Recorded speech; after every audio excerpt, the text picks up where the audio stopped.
before we start, I would like to introduce our key speakers for this session. So the session is called Mapping Urban Mobility. We have with us Chris Hires and Andrew Goldfarb from Open Columbus. So I'm going to give a small introduction from both of them. Chris is an operational analyst at NetJets with a passion for helping out the community.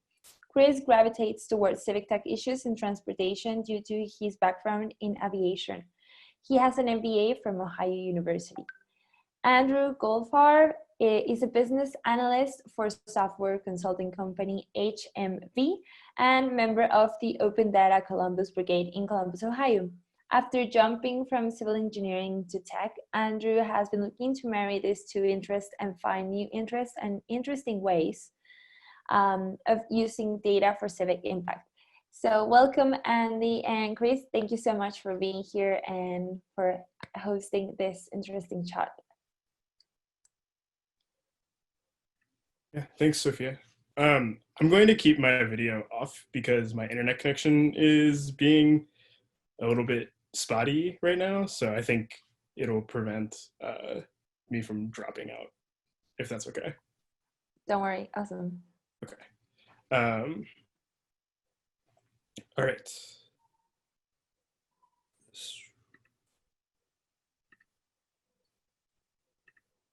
Okay.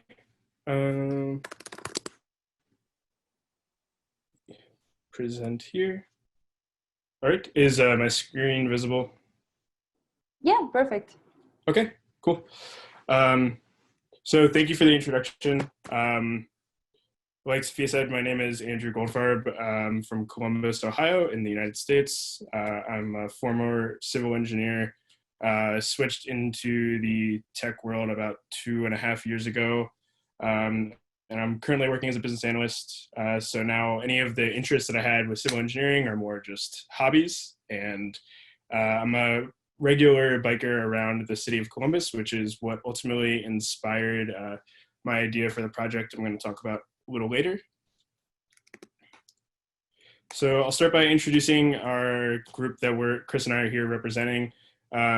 We are a Code for America brigade called Open Columbus, and going to be starting up a new project to crowdsource important biking data that is generally difficult to collect, such as crash incidents, hazards, and perceived level of comfort.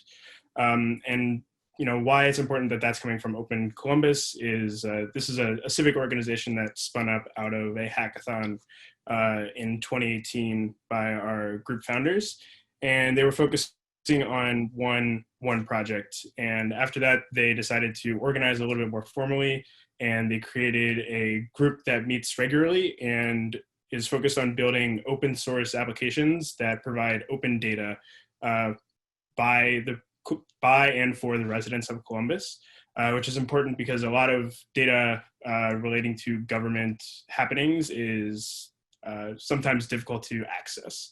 So it's trying to make it a little bit easier for the citizens to make use of all of that data that's being collected by everybody. So we've recently become a Code for America brigade, and that means that we are now tapped into a larger network of similar brigades in other cities throughout the United States. And we're really excited that it's going to open up some new opportunities and some networks for our group to connect with people like Code for All, which is how we ended up here. So as a biker in Columbus, you have a few benefits, and then the number one benefit is that the city is really flat. And so getting around is relatively low effort. However, Columbus has grown a lot in recent years, which has brought a lot of new people to the city, meaning a lot more cars, and the biking infrastructure has not necessarily kept up with this growth. Organizations in our city like Mid-Ohio Regional Planning Commission, MORPC for short, they work to advocate for modern urban planning practices and for the specific topic that our project is going to be about, which is bike advocacy. They perform studies to show how biking improvements can improve mobility in the city, and they run audits on the current state of biking infrastructure. But they don't always have time to do these things regularly because they often take a lot of effort and also take a lot of money.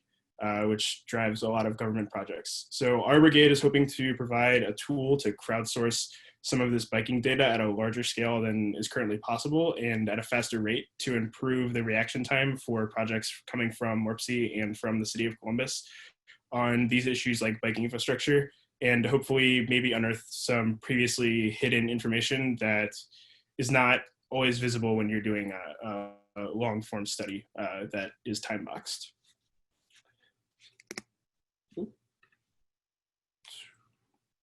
Right, so a bit about Columbus's background and the current picture of biking infrastructure now. Columbus is the 14th largest metro area in the United States, but Ohio is changing a lot, and Columbus is absorbing a lot of the people that are moving out of the rural parts of the state and ending up in the urban and suburban areas around Columbus in the metro area. It is expected to grow by 1 million people to 3 million people by 2050. And Franklin County specifically, which is the location of the downtown area and the densely populated neighborhoods, is expected to grow by 200,000 people by 2040. These are huge increases over the current number of people in the area, which sits around 2 million. So imagine with all those people come, potential future families and lots of cars. So you can see the current status is that 4 out of 5 people in Columbus commute by car, which leads to a lot of people moving into the city center on a daily basis, and kind of results in some negative statistics for how the non-car commuters can get around. So Columbus, Ohio is the 6th most dangerous city to ride a bike in the United States, according to one study that I'll send out the resources afterwards. But with that means that if you're biking on the street, you have a higher likelihood of getting hit by a car, getting in a small accident, maybe a major accident. There's a lot of hazards in the road, and there's not a ton of biking infrastructure to support bike commuting. So the US has always kind of lagged behind other major European countries like Denmark and the Netherlands. So it's unrealistic to expect that level of infrastructure is going to be met as Columbus grows. But other US cities have been investing in their bike infrastructure more so than Columbus has. And they're starting to see benefits such as car commuter numbers are dropping, air pollution numbers are decreasing, and generally just biking makes community more active because instead of sitting in a car, you're riding your bike. So with all the growth that Columbus expects to see, bike commuting has only seen a 6% increase in popularity from 2011 to 2016.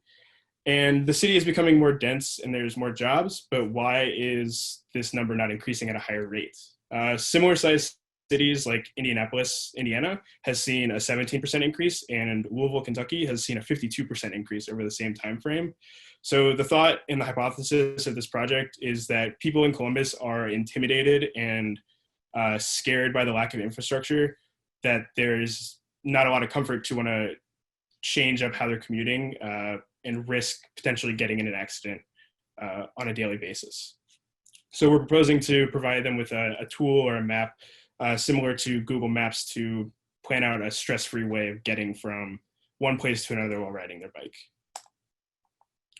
So as previously mentioned, the data that we're trying to collect for creating this kind of map is notoriously difficult to attain. Bike crashes are also underreported to the police, making it difficult to tell areas that may be concerning to the city and may need addressing. So I'll dive a little bit later into this phenomenon later in the presentation, but we think that providing this option to map real-time user feedback will close the feedback loop and increase the number of reported incidents and start to create a more complete picture of how infrastructure in the city is being used by the citizens. So software development has a concept called agile development that focuses on moving fast, getting feedback from users, and making adjustments based on that feedback quickly. Infrastructure doesn't really have that luxury. Generally, things are planned out years in advance. They take years to build. People don't like to make changes to stuff like that on the fly. So we're thinking that this model of creating some kind of real-time user feedback will be able to borrow some of those concepts and apply them to create a more dynamic feedback loop for people using infrastructure in the city to give that information back to people like MORPC and other civic organizations.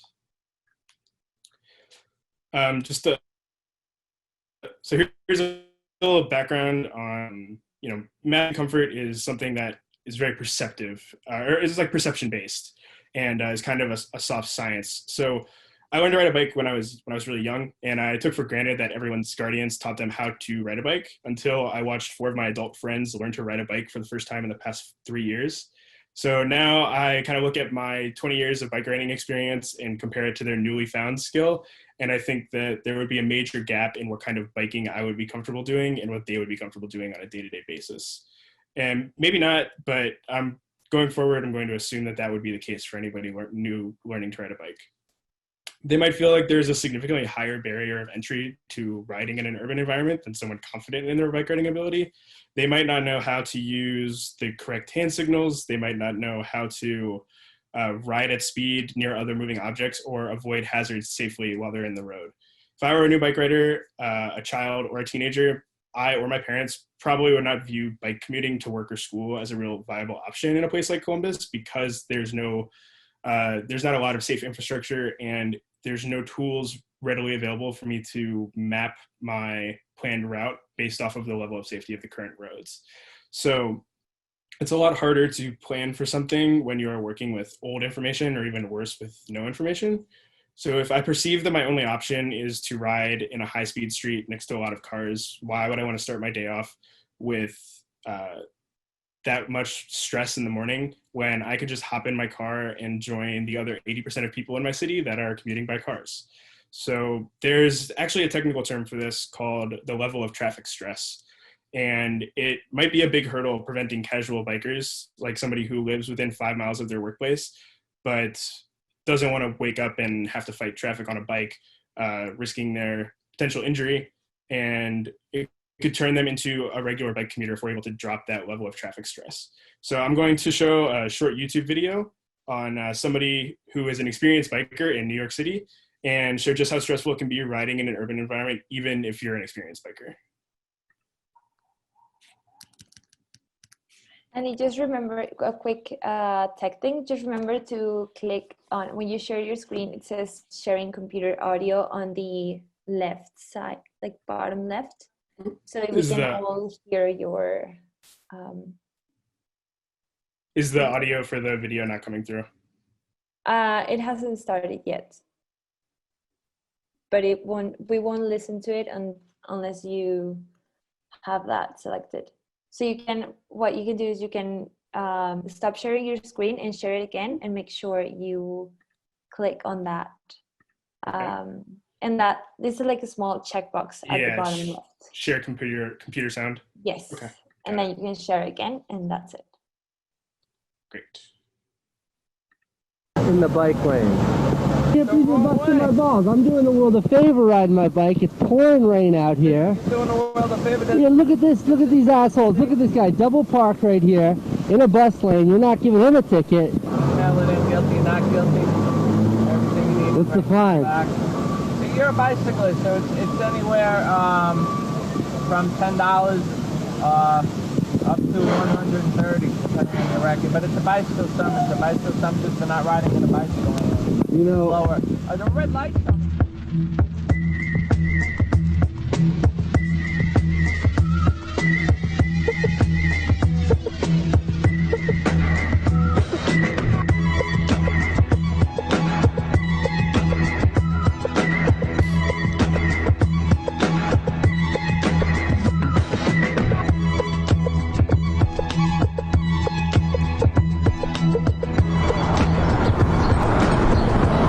I got a ticket for not riding in the bike lane, but often there are obstructions that keep you from properly riding in the bike lane.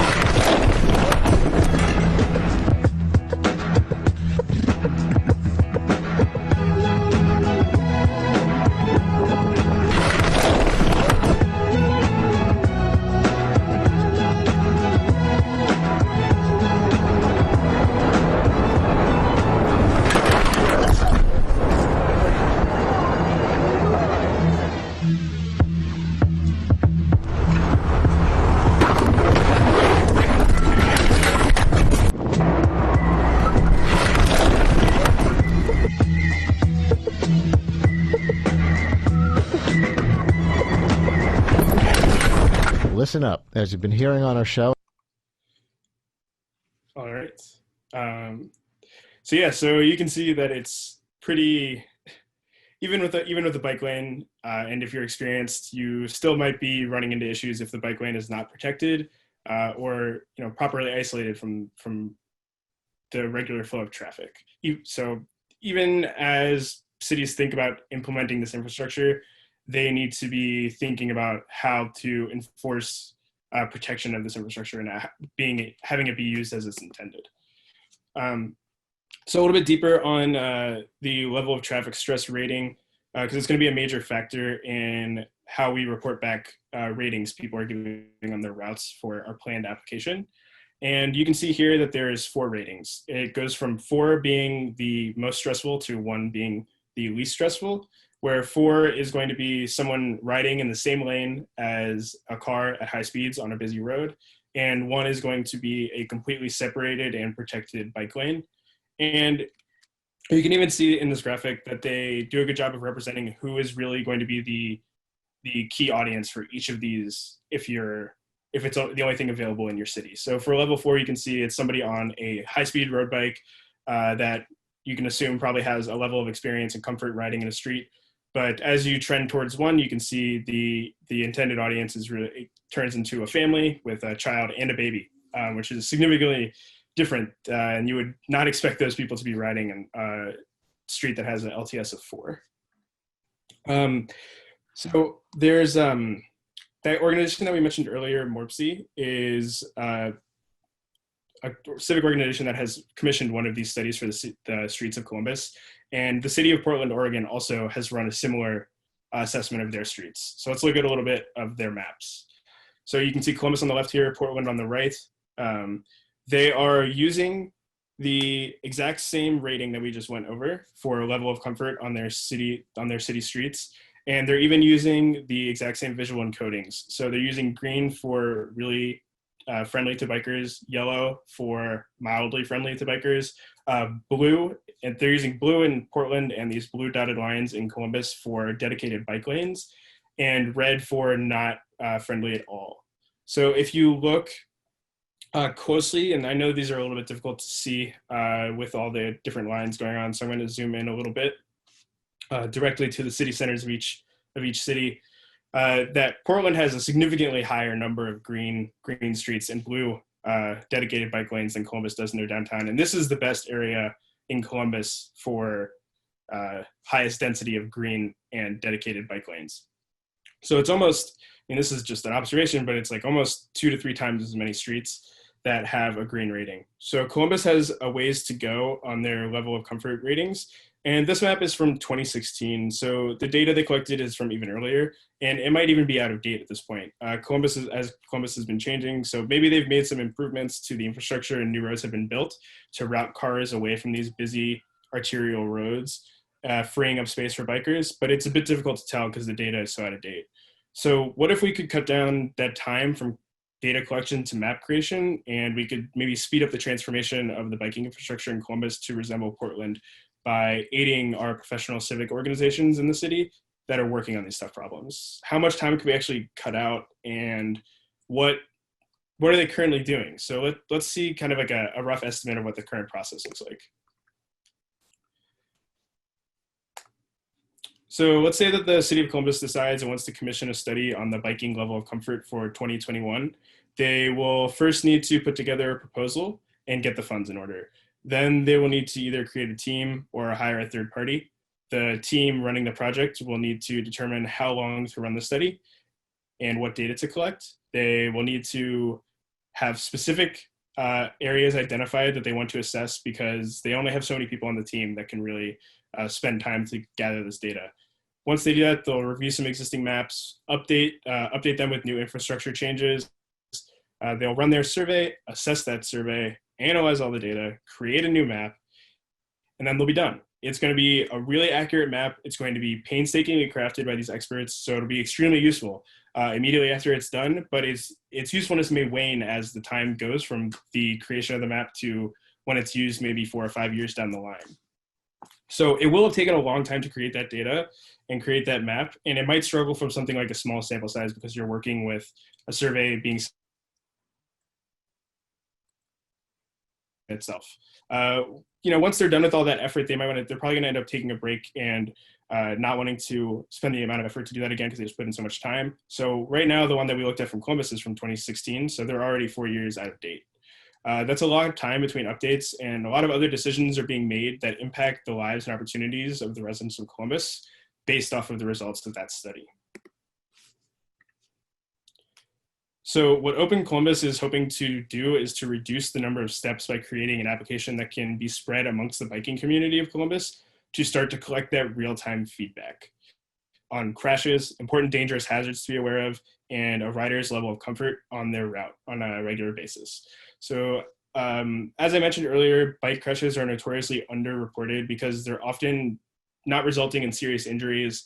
There's generally not a ton of property damage that requires reporting, and they sometimes really only involve the biker. I mean, I know that I've definitely, run over a stick or something and would consider it a crash, but nothing really happened.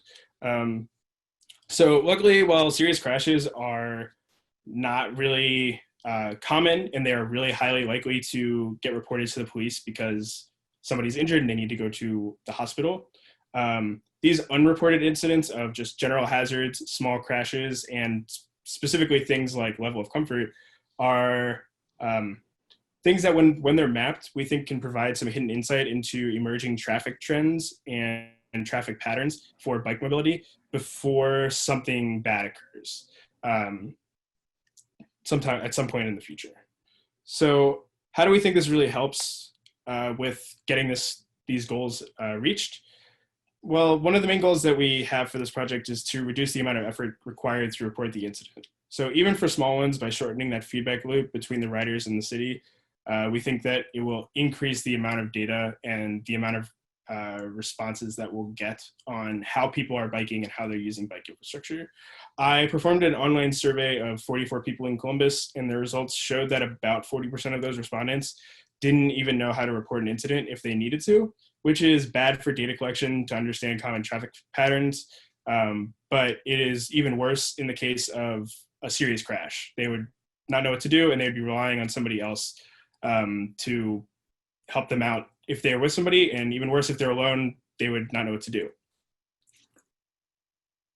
So we're hoping that this mapping application can allow people to create a central repository that will allow other people to see common problem areas when they're planning out their maps, and in the future, hopefully allow people to report incidents directly. But one study out of the University of California, Berkeley found that up to 90% of bicycle incidents go unreported. So we're trying to drop that number. They also found that when compared to the police database at their study area, which was the campus of UCB, they found that their real-time survey data, which was similar to concept that we're trying to implement here, resulted in incidents being reported at an entire order of magnitude larger than incidents just reported to the authorities. So their real-time survey collected 1,700 reported incidents versus the incidents reported to the police were only 350. So you can see that there's a huge jump when people feel like they have the ability to report incidents themselves. And that was at a college campus of around only 41,000 people. And if you scale that up to a city like Columbus with 2 million residents, you can imagine that the number of small incidents going unreported is probably pretty big and might have some really useful information. The other main goal is to provide a more regular way to collect this data of crashes and level of comfort to create a fuller picture of the biking ecosystem in the city. Ultimately, the idea is to give that data back to the experts so they can then make informed decisions on more current information instead of focusing on the effort to create data, to collect data and then relying on that old data for the extended time period between their studies. Hopefully, this project will expand that sample size as well, so they can create a new map with a little bit more data to improve their results.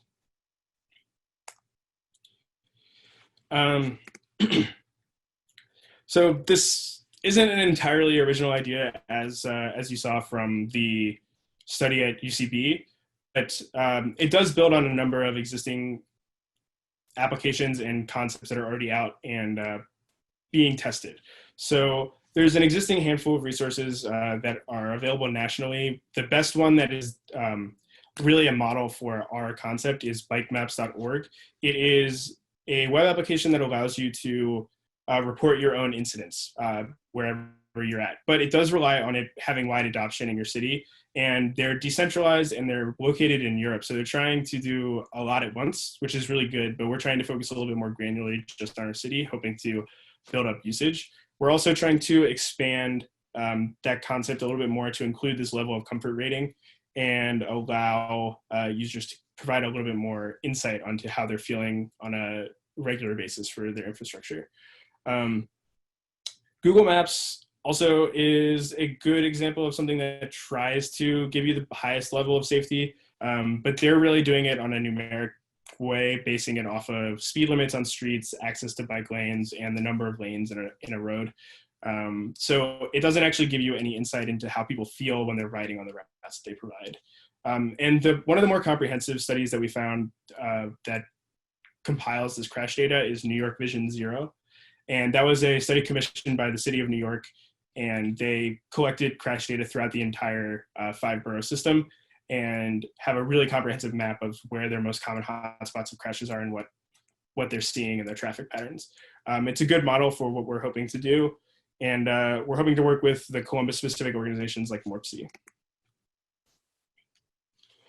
And here's, with all that information in mind now, let's kind of take a look at what the proposed plan to cut down those steps are. So to collect the data from riders on hazards and this level of comfort, we want to draw some maps and be able to cut out some of that bureaucratic planning that is required. So moving the control from the people creating the study to the users who are navigating the city every day, seeing these hazards, feeling the changes in infrastructure, and giving their real perceptions of how it feels to be in the biker in the city, we think will provide a more accurate picture of areas that need improvement or areas that are lacking infrastructure that need it. And instead of relying on a full study to be set up, it is going to function more like an actual user of your product, like a software product. So you'll have people riding their bikes, giving a live review of something like a product on Amazon. So they'll be able to give it like a 4 out of 5 stars on their route. So let's walk through what that process might look like. So someone decides to go on a bike ride. They tap into Strava, which is a popular fitness tracking app to track their route. They finish their ride, and at the end, they rate their route a 4 out of 5 because they were able to bike in a bike lane the majority of the time. They report a large pothole that they encountered going through an intersection, and the map updates. So the municipalities can now see this data and begin to make decisions with that data, and as well as the other data coming in from the many other users of this application throughout the day. So this map will then be available for those people that are planning their trips throughout the day and the people that are going to be making decisions. But since we haven't really built anything, what would this look like? Well, luckily that study out of UCB was able to provide an example of what it might end up looking like. So once we start to get a lot of responses, we're going to start with hazards and crashes mapped at first. And you can see here that they have a decent number of data points to work off of that can reveal some of these trends. So the police reported crashes are in red and pink, and their real-time survey crashes are in blue and yellow. So the campus is that big gray block in the middle.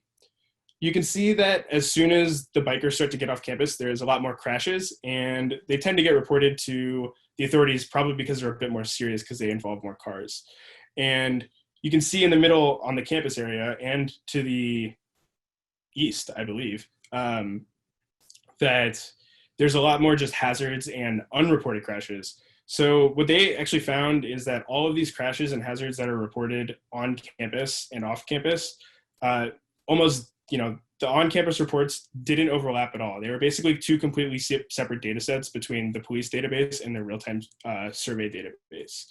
So they were able to actually just combine them and create this map and fill in the large gap in the middle here to get some new insights about what might be happening on campus.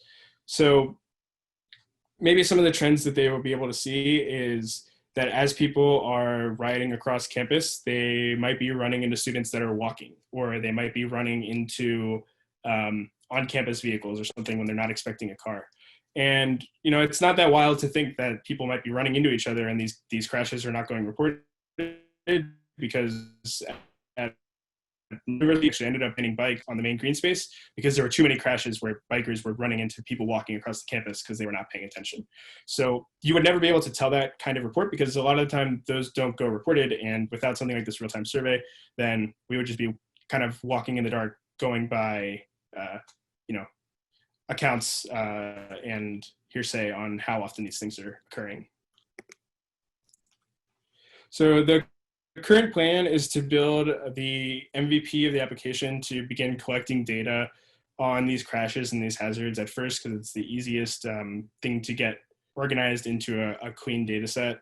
So I'm hoping to organize with a few local organizations in Columbus, like Yay Bikes, which is a bike advocacy group in Columbus that organizes a lot of community bike rides. They do a lot of lobbying for bike infrastructure improvements to the city. Pelotonia, which is a non-profit organization that runs a large bike race every year for charity for donations to cancer research. And Paradise Garage, which is a local bike shop. So we're hoping to partner with these organizations to really drive adoption of our application once it's set up. And that way we can really get data collection underway and start to build out what one of these maps might look like. We're also hoping to partner with MORPC to get some insights from them as the experts to see how best we can organize this data and collect important information for them. So when we have something that's worthwhile to share with them, it's easier for them to work with and maybe use for some of their insights. And in the future, the ideal situation is that we are able to build off of that and implement this level of safety rating system to then add another layer of information on top of these crashes and these hazards. And hopefully, if we can figure out a way to get that in line, then build in a way to report incidents directly to the authorities to reduce that number from 90% unreported incidents to something lower than that, to make sure that people don't end up in a situation where they are injured and don't know who to call.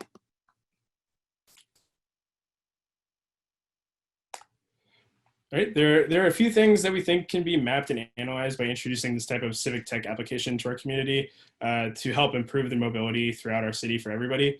With insights that might be gained from an application like this, Columbus might be able to react more quickly and address issues of inequality in areas that could benefit from a small boost that proper bike infrastructure might provide. So we could potentially see areas that are high usage areas that are resulting in a lot of incidents, and that would result in maybe an addition of a bike lane or a stoplight or something like that. But also it's easy to look in areas that have things going on, but you should also look in areas that there's not a lot of data. So maybe those are areas that are potentially hidden routes where people are biking a lot, or they want to be biking, but there is no infrastructure and they're struggling because their level of traffic stress is really high. So these are people that could be losing out on job opportunities because maybe they don't have a car, but they have a bike and they're not really comfortable with their biking route. So they don't really have a way to get anywhere. We could also do some analysis on when commuting versus casual biking, what their preferred routes are and how they're feeling on a stress level from a day-to-day basis. So with these insights, we really think that things like bike lane creation priority could be impacted by having these new data points, and maybe introduce some things like time-dependent traffic changes. Columbus has been experimenting with introducing pop-up bus lanes during high traffic times of day. So maybe we could implement something like that for bike lanes. And we're also hoping that it will give some more clout to things like bike riding initiatives from Yay Bikes to help give them some more data to back up their lobbying efforts. So on top of that, one of the more interesting things that I found that I'd like to close on is that there is a surprising economic link between biking infrastructure and housing prices that may be getting overlooked in a lot of major cities. There is a study done in Pittsburgh on their shared biking system, which is something like a shared Lyft bikes, or Kogo, which is the one in Columbus. And those are those bike docking stations that pop up on street corners or next to bike lanes. So with just the installation of those shared biking systems in a neighborhood, they were looking at the zip code level that it can boost home values by 2.5%. And that's a huge benefit for communities that are struggling with home value prices and might be being overlooked for bike infrastructure. It could be a low cost improvement to those neighborhoods that will allow those people to gain some more value on their investments, and potentially improve other forms of mobility. So from my observations in Columbus, these biking systems are generally placed in areas that already have good biking infrastructure, are perceived to be heavily biked, or are regular commuter pathways. But maybe if we can map biking usage more regularly and identify areas where we might be lacking data, like I mentioned, we could potentially provide a huge boost to a neighborhood by having a low-cost investment of this biking infrastructure that could boost not only transportation mobility, but even economic mobility throughout the city for everybody. So I think I'd like to end on that. And yeah, so hopefully we're gonna try and start getting this project kicked off in the next coming weeks here. And the support from Open Columbus has been great. The community is really active. So it's been a fun project to do research for and get started. Thanks, Sophia, for the opportunity to speak at the summit. It was great. And I don't think we're going to do questions yet, I guess. We're going to wait for Chris to finish. So I'll pass off to Chris. Yeah, I would. Hi, everyone. Gracie, I know you have a question. So I think we can answer Gracie's question and then we can move to Chris for his presentation. So do you want to ask your question yourself, Gracia, or? Sure. Thank you, Sophia. Hi, all, and I'm sorry I had something else, so I joined a bit late. When you mentioned the housing prices, I was just on a call with, I live in Boston, and I was on a call with like a local advocacy group, and we were talking about bike racks and bike parking, and how often maybe there's a bike lane, but there's not enough bike parking available. So that's also like a factor. Anyway, but somebody brought up the installation of bike parking and linking that to gentrification. And I know you mentioned like the increase in home values. And so it's like this tricky thing. How do you, you know, like, it's like, oh, that's good that your home value went up, but then does that mean that people will get pushed out? And I'm not saying like a bike rack has the potential to displace a bunch of people, but I think maybe it's something that could be explored more, perhaps. I honestly don't know much about it, but anyway, just something that I wanted to bring up.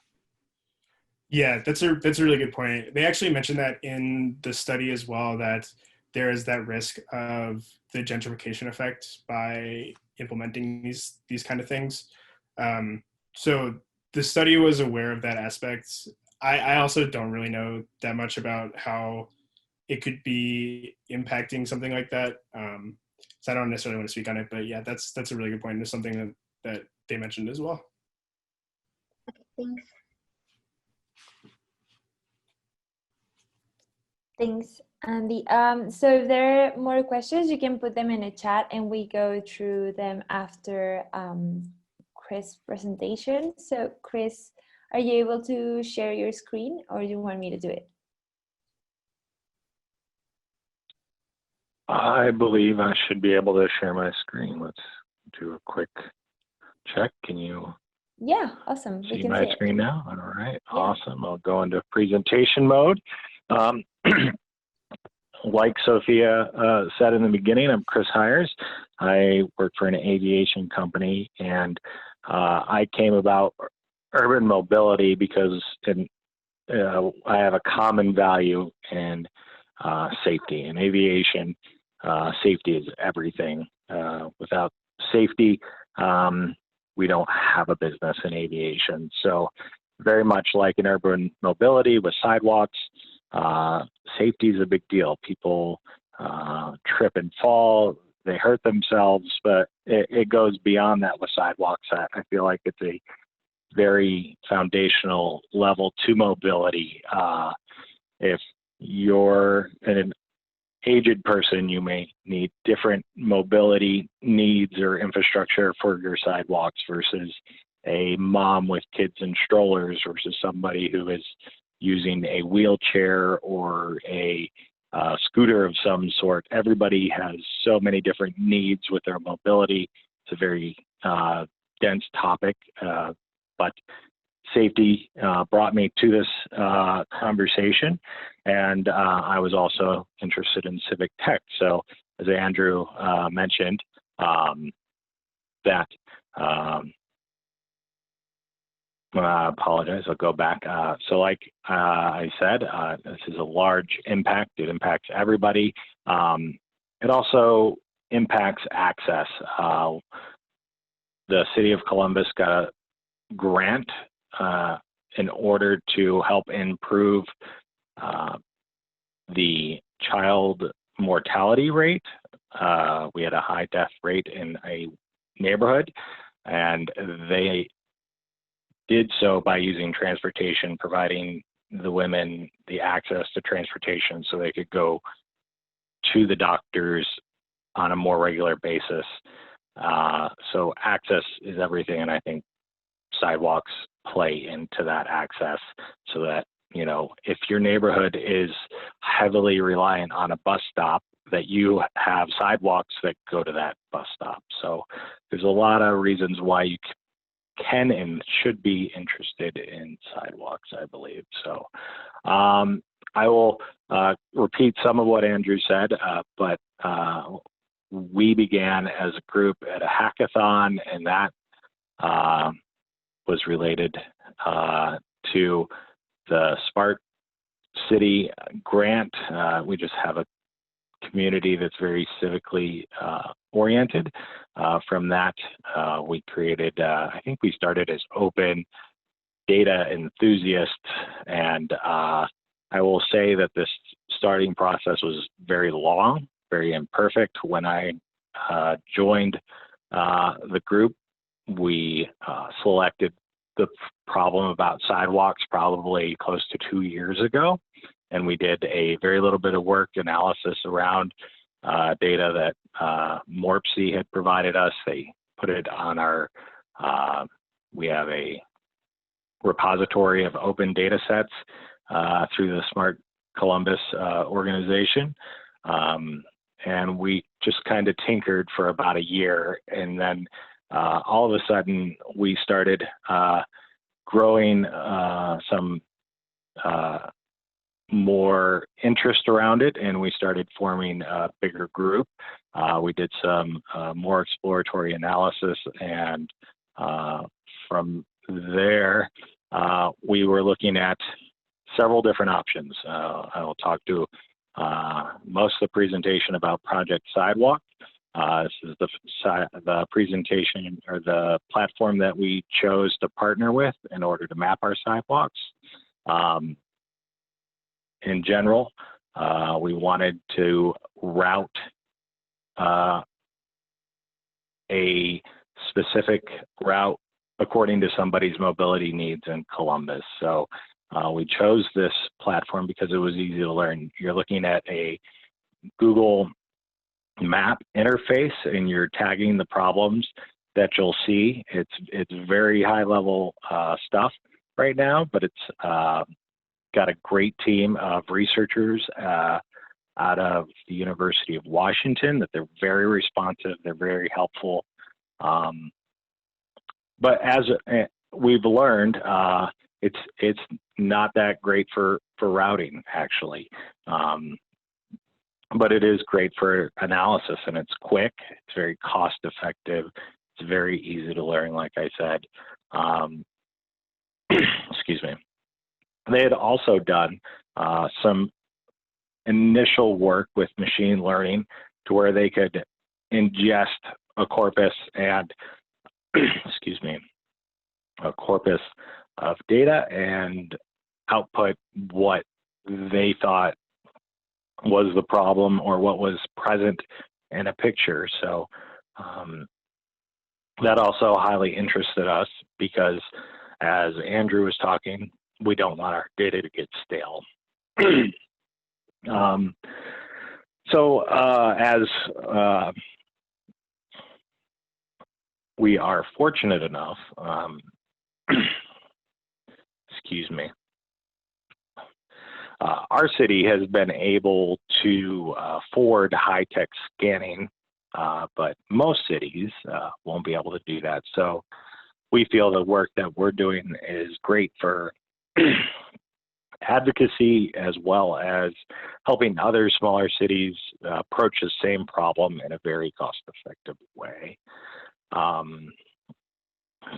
Sorry, I just skipped that slide. Another part that I'd like to bring up is we've been successful because as a group, we're very interested in being open. We bring everybody to the table. We want to be very inclusive, whether you're from a marketing background, whether you're a business analyst, whether you're a software developer.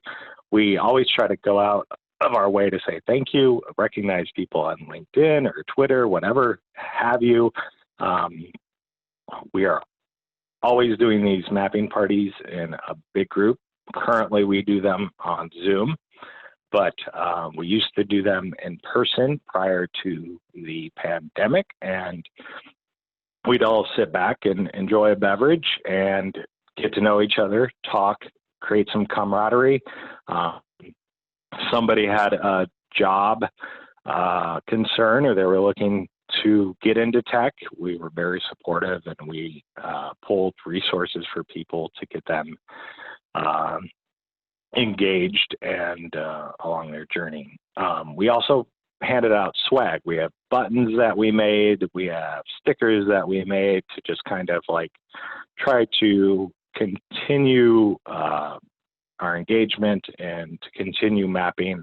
I will say when we signed up for this project, we signed up to map 200 miles of the city of Columbus through this Google Map interface. So that was a very daunting task, but when you're working in groups, it doesn't seem nearly as bad, and it makes the time go by really quickly.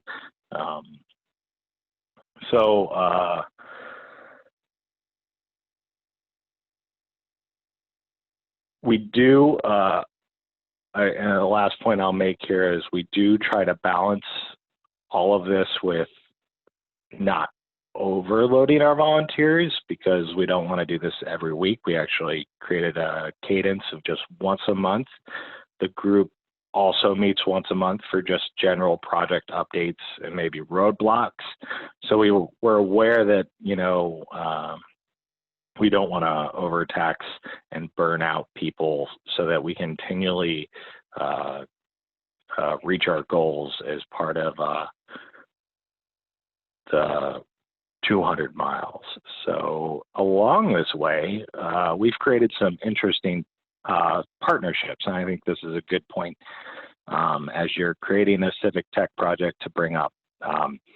When we started this journey and we were looking at two projects, we were looking at Project Sidewalk and Open Sidewalks, and actually just last night we had Open Sidewalks present to us while we were mapping about their platform and how their platform works. Turns out that this is a really highly detailed project that's great for routing. Their one specific example was that they are able to route in Seattle somebody who may be in a wheelchair, so that they can use elevators in buildings so that they can avoid steep inclines with their wheelchairs, which is amazing. So the level of detail that Open Sidewalks use is great. Also, we have started in Columbus. I'm not sure if Andrew was aware of this, but we have a connection with Vision Zero. Vision Zero is a worldwide effort to have zero pedestrian deaths in every city. We've started that recently in Columbus about, I want to say 4 or 5 months ago. We had a presentation from Vision Zero at one of the mapping parties. This is great because we now understand that, you know, we all think that why don't you just put a sidewalk there? It's great. It's easy. It's actually this huge undertaking where cables may need to be rerouted. There's funding. There's all sorts of laws, but it's great now that in Columbus, we have this partner that knows all that extra information. They're working with the city to create better laws so that we could potentially create more sidewalks, because at least in our city, the responsibility of putting a sidewalk in is on the property owner, and in areas that are lower income, that isn't necessarily something we want to put a burden on people. So they're working actively with the city with that angle. Specifically, and we've done this heat map that Andrew was talking about, where all these pedestrian deaths are, like, so we can try to get better sidewalk infrastructure in as well. Andrew had also mentioned that we work pretty closely with Mid-Ohio Regional Planning Commission and Smart Columbus. They shared data sets as much as possible, but it also just gives us this regular group of people who are civic minded and help us when we have a lot of tech questions. We work a lot with local businesses. When we did our mapping priorities in person, we would also go on LinkedIn to say thank you to those hosts for hosting our parties. They'd often provide us food, the internet, the working space. So it was a good system where we also exposed the project to those local businesses. They could invite their workforce to map with us. And again, we're just in general creating awareness at the very least. And we have many goals with this project. We're always creating awareness within our community. The more people who are aware, the more likely they're going to check back and see what the progress being made has been. And then before I go into this last slide, we also have a few media contacts. So if that is something that you're able to do, we've been fortunate enough to where myself and another co-lead on the project have been interviewed by our local media, and that's helped keep the project along as well. So with that, I'd like to show everybody what Project Sidewalk actually is, kind of give us a good tutorial quickly. Let me see, gotta share my screen.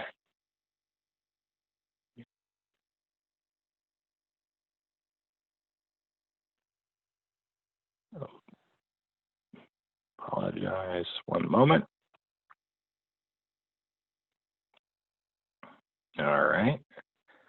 And this is our interface to Project Sidewalk. Basically, in order to set this up, I had to work with our contacts at the University of Washington to upload neighborhoods of Columbus. And as I scroll down, we'll see these neighborhoods, some of them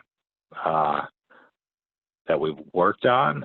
You can see progress within a neighborhood. Our first initiative was to map down town completely, which we've done. We've then pivoted to working on a lower economic neighborhood, North Linden. This was also the same neighborhood which the Smart Columbus organization business was awarded federal funding to improve transportation in this neighborhood. And we've touched upon some other smaller neighborhoods nearby that as well. Like I said, this is a pretty easy interface. There's two tracks that you can do. You can actually audit people's results and say whether or not you agree with how they labeled the Google image, or you can actually be doing the labeling yourself.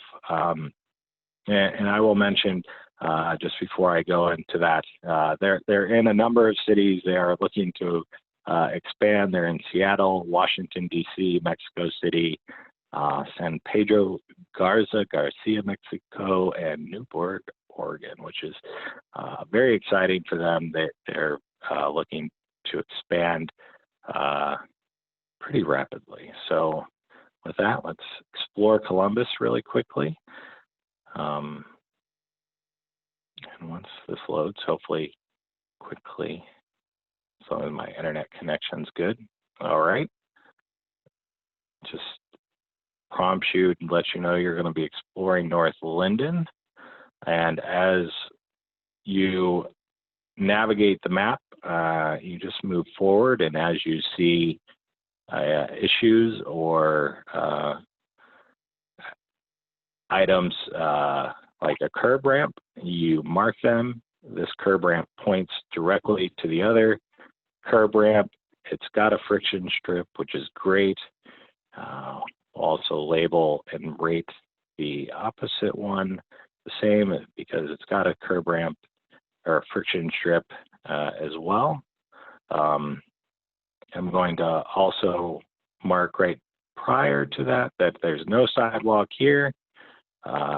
And in fact, on both sides, there's no sidewalk. So it essentially ends abruptly.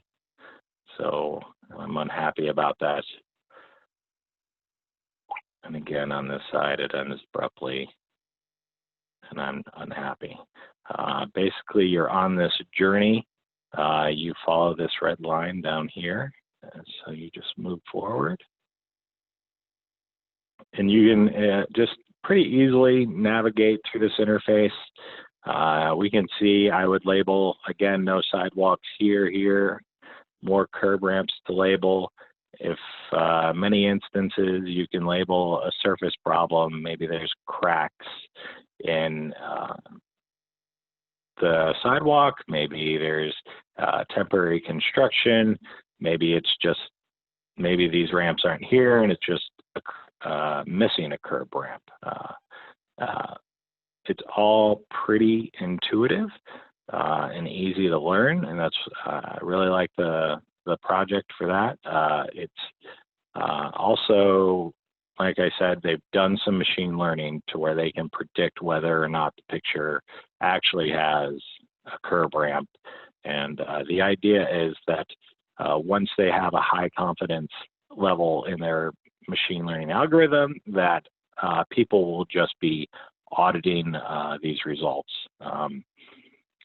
As I said a little earlier, Columbus and larger neighbor cities in America have the budget to do like a LiDAR scanning of all their streets and sidewalks. So not everybody may think, oh, well, then I don't need to do this, but I advocate to doing something like this because it's another source. It helps the city perhaps even have something to validate what they're looking at. And it's another way to create awareness in the city to help people of all mobility needs. So that's my case for doing a civic tech project on sidewalks. I kept it high level, but if anybody has any questions, I think that completes my portion. Thank you, Chris. If you have any questions, you can openly ask them or put them in the chat box, and I'll read them through. I do have a question, but I want to see if there's someone else who wants to go first from the audience, which I think I'll go first. Okay, so this one I think is for both of you, like Andre and Chris. Like, how has well, there are actually two questions. First of all, how has the COVID situation changed mobility in the city? Like, has it been an increment in cyclists and in creation or installing of cycling infrastructure, for example, even if it is an emergent one? And And that would be my first question. And the second one would be, how also has been like the government response or collaboration with both the initiatives? Is it something that they are pushing forward to it, or have you found obstacles or resistance inside the government to go forward with this? Like installation of cycling lines, and also like with the usage of this this mapping projects. I guess I can go first because mine is probably a little bit shorter than Chris's is. So because this project is still kind of in the early phases, like right when the pandemic started was right when I started to like kick off the project with the group. And then it's kind of taken a back burner for the past couple months, and starting to bring back the momentum on getting some more buy-in on getting the development work done, and like closing out the research phase and the information gathering. That group that I referenced in the presentation, Mid-Ohio Regional Planning Commission, I've met with them, a couple members of their company, and then a few other members of like the organization that does the shared bike systems in Columbus, to just do some discussion about, what do you think is important to gather here? Would this be useful data for you? How would be best when we get to the point that we feel like sharing, like it's useful to share? How do you want to do that? They're interested in the ultimate outcome of the data. So they're helping to push along, like sharing resources, sharing what they generally look at when they run these like long-term studies to help inform how the application is going to be developed. But it's still in the early phases. And I mean, Mackenzie King, who's one of the other members of our group, shared some information with me that like bike ridership is up in the city of Columbus since the pandemic started. But I mean, that's about it. I don't think there's been any major changes to biking infrastructure. There's been a lot more roadway construction because there's been less cars on the roads. They felt more comfortable closing down roads to like do construction, but I haven't seen anything change that much.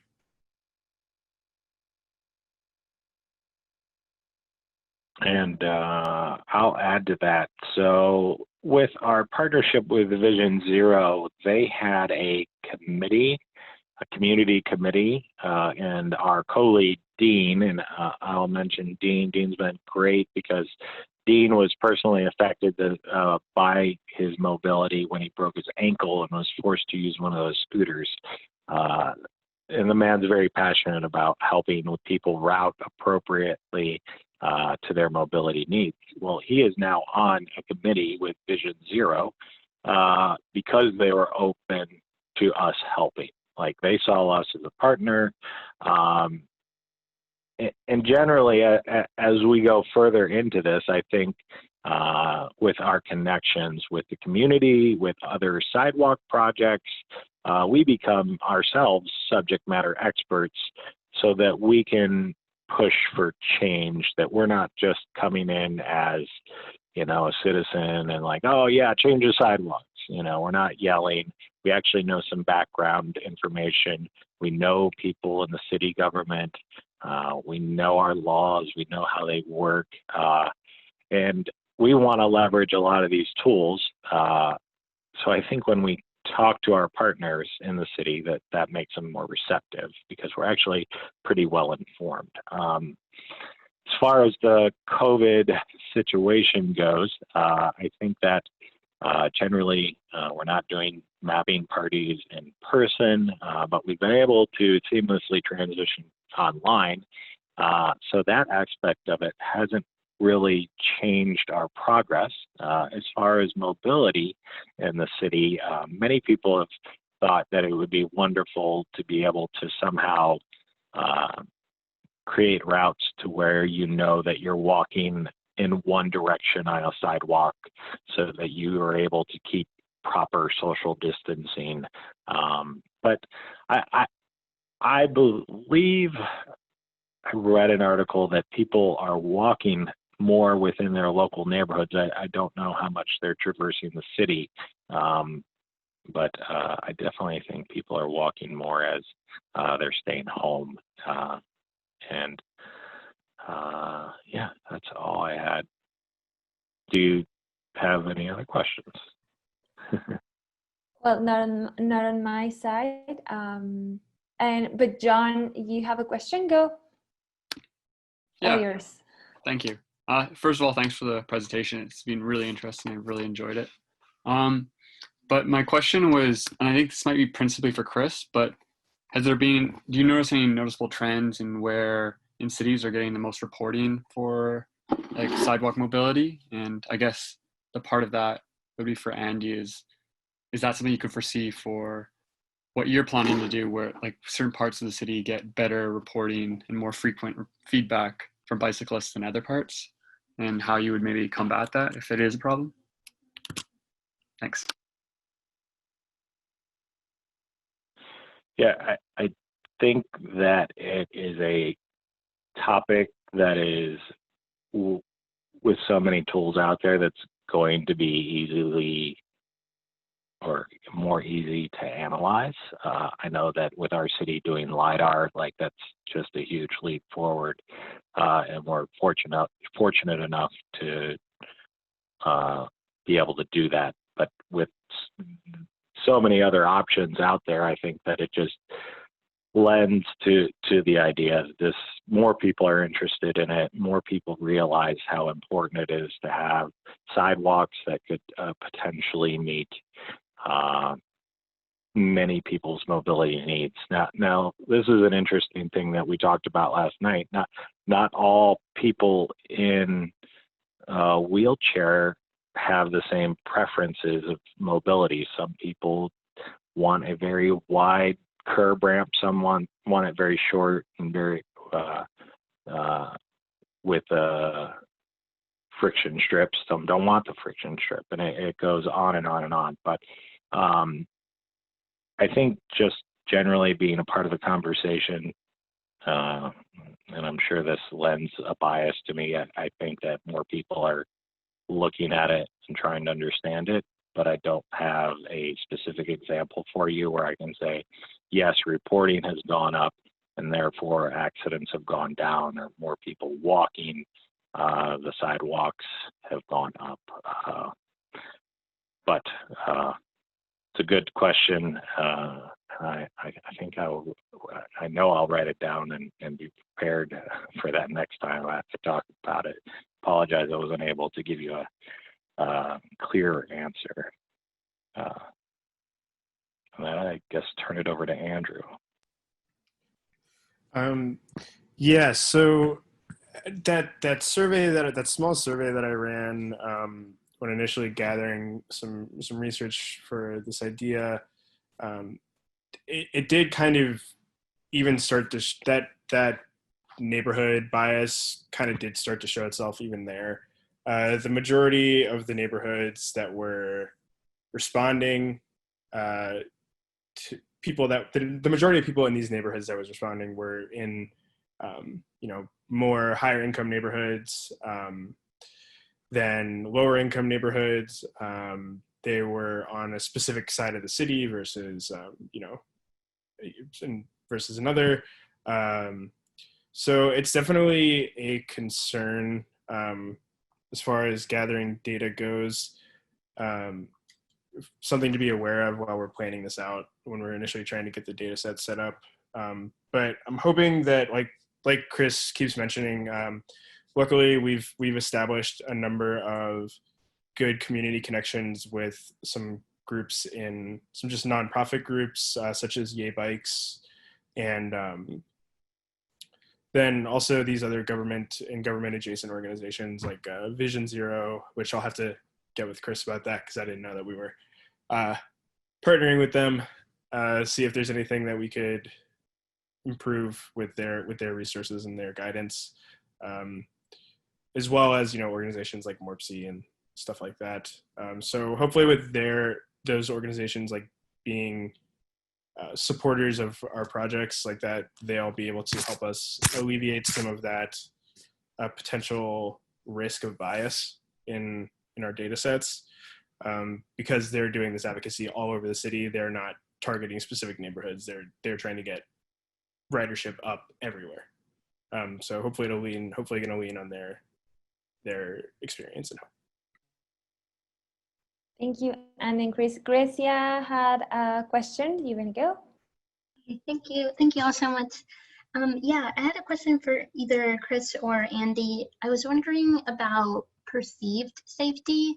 So like if there's enough lighting, or like if there was a new bike lane installed, how does that, like, I had a friend who recently there was a bike lane installed and he already knew from the get-go that there was going to be a sore point between cars and cyclists, and sure enough, a couple of days later he was in a near accident.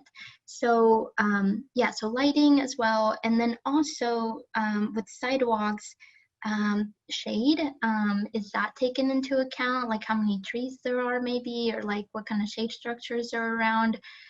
You know, I feel like as summers continue to get hotter, like depending on what area of the country you live in, the sidewalk could be like super pristine, like the ramps could be amazing, but if it's really hot and there's no shade, how usable is it really? So looking at that as well.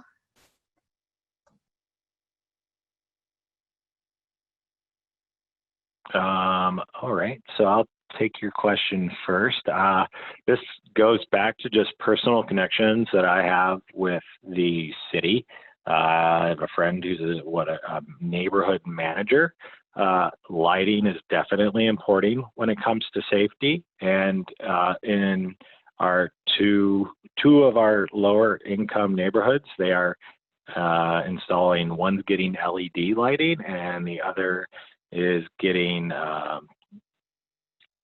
solar powered lighting along all their sidewalks, which is, I would backtrack that and probably say along all the main throughways and whatnot. So it's definitely something that we're aware of, and he and I talk about it a lot. It's an exciting development because as you're walking along, you're not going to trip, but it also relates to crime and crime in the neighborhood. So that's a great point.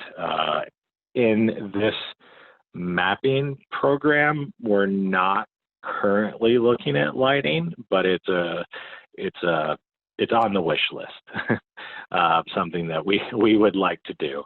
To pivot to your second question about shade and shapes, things like trees are treated as quote unquote obstacles, and then you can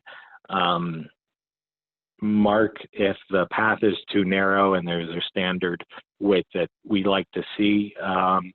But it's not taken from the angle of heat. The next time I meet with our group, in fact, I'll just send off an email. Like I'm going to bring up that perspective, because I don't think I've heard anybody in our group talk about it that way, and that's amazing, and I appreciate that feedback. So we have a very back-ended way of like kind of looking at it, but I don't think it would serve the purpose to answer the question that you asked, and that's why I love these type of collaborations and these meetings. So thank you for that.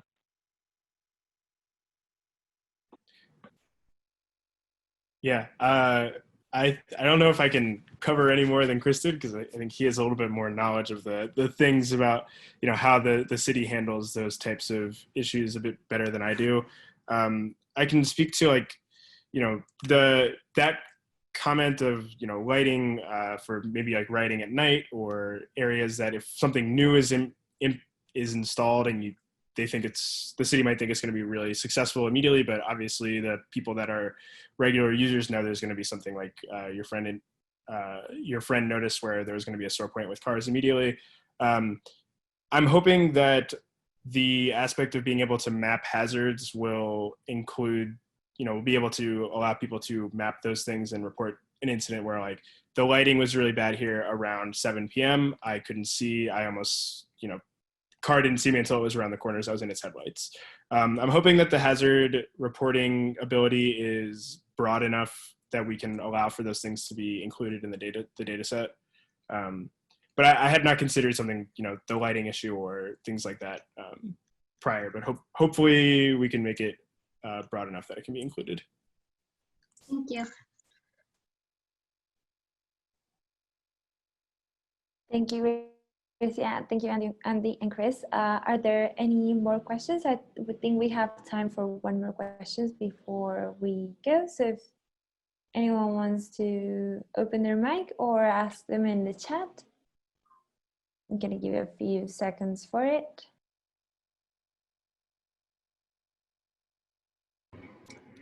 So if there are no more questions, I think that would be all. And before we go, I would like to thank Andy and Chris for your participation here. Thank you for the session. Thank you all for joining. And this was our last Code for All session. So we're very happy for all of what happened. The past 3 days have been amazing. So we want to thank all of you for being here. There are special things that we want to go through. But first of all, thank you for such an amazing experience. It was really great. It was the first time for us to organizing this, so it has been quite an exciting challenge that we want to go through again. And also, well, we want to thank everyone who's here, and also want to thank our volunteers in our working group, specifically Code for Australia, whose entire team, Matt, Kath, and Esther, spent a lot of time helping us, the core team, to make this happen. So I also want to thank my other teammates, Lauren and Kelly, for all this help and all the work we did together for assembling this Code for All Summit. It actually, we were super happy that we're having so many sessions and that we had so much participation. It's something that we didn't saw that coming. We're super happy for it. And also I wanna thank to all of the speakers that you heard over the past 2 weeks and all of the sessions. Thank you all for your time, for your effort, and for going through all the process of assembling all of this together. And also I want to thank our funders, National Endowment for Democracy and National Institute for Democracy, for helping put this thing together and for also supporting the network and all the activities that we have. And last but not least, I want to also thank Ipanswo Foundation, which is our fiscal sponsor, and also they help us out a lot with administrative things and so on. So thank you all for being here. We're going to be uploading the sessions in the next week probably. So we're going to also send some emails to all of you who registered for the sessions, letting you know where you can find all the recordings and all the notes and everything. And also, please, if you want to be part of the community, you can join the newsletter or the Slack channels. And in there, you're going to find a lot of people. There's a place where you can ping some ideas and you can talk and get to know more people and what they're working on. So I really invite you to be part of the community, and also to let us know if you have some ideas in your head, if you want to talk about something, if you want to share your experiences or your knowledge with the community. We can also work through that, and we can go and make workshops and webinars and so on. So please don't hesitate on letting us know if you have any projects or ideas you want to work on or you want to scale. And really, again, thank you so much, and I hope you have a great day. Thank you all. Thank you.